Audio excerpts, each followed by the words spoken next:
Nearest dears ও হে পৃথিবীবাসী, চলুন আপনাদেরকে আজকে জার্নি টু এক ভ্রমণে নিয়ে যাই। দেখছেন অনেক কিছু, তাই না? কিন্তু জার্নি এসে ঠেকছে এই যে, কি দেখছেন? ডিমের কুসুম, গ্রিন সস। তাহলে কি বানাতে যাচ্ছি? বানাতে যাচ্ছি সালাতের, যে কোনো ধরনের সালাতের পেস্ট। সো এখানে দুইটা আইটেম অলরেডি। গ্রিন পেস্টের রেসিপি জন্য আগের ভিডিওতে দেখুন কত সুন্দর করে গ্রিন পেস্টটা বানানো হয়েছে, কি কি আইটেম আছে, কিভাবে বানানো হয়েছে। চলুন কথা না বাড়িয়ে আমরা পরবর্তীতে যাই। এখন আমরা কি কি দিচ্ছি? এখন দিচ্ছি দই,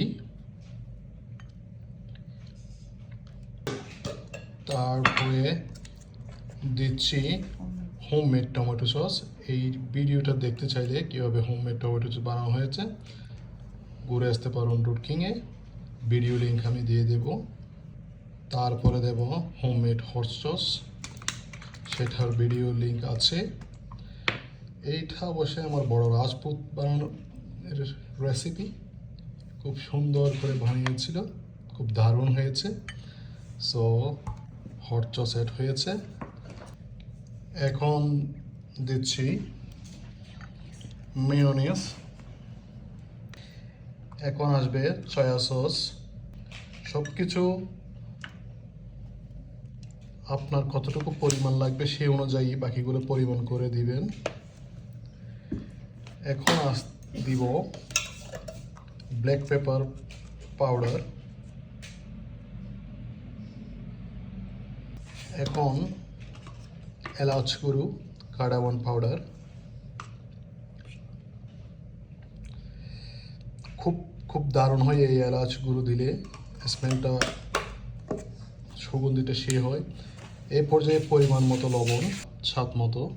এই পর্যায়ে অলিভ অয়েল পরিমাণ মতো।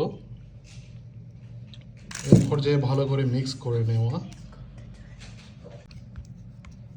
ভালো করে মিক্স করে নিচ্ছি। মোটামুটি ভালোভাবে মিক্স হয়ে গেছে, রেডি হয়ে গেছে সালাদ সস বা সালাদ পেস্ট, আপনি যাই বলেন।